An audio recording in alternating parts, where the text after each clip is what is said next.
Yeah, I would like to start with the number of companies which are probably affected by the refinancing issue.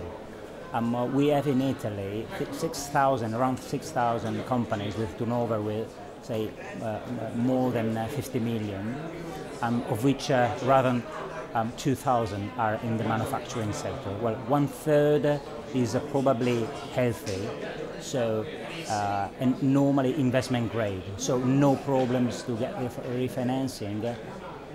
Also considering that they are normally prepared with homeworks and well in advance attitude to face this issue.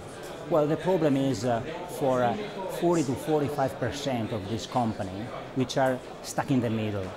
So they are currently suffering in terms of competitiveness, in terms of lack of investments necessary to grasp, say, the positioning in emerging markets vis-à-vis French and German companies.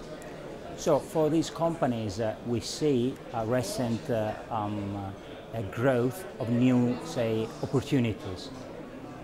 Not considering the lending from banks. Why? Because for Basel II, banks prefer to focus on big companies and normal investment grades.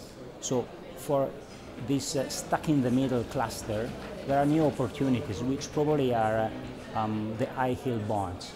In the high yield bond segment, of course, we see the public placement and the private placement. On the public placement, unfortunately or luckily, there are opportunities for companies which have normally big size, as the normal ticket is around 200 million, and therefore we are talking about a turnover of around 600 to 800 million euro.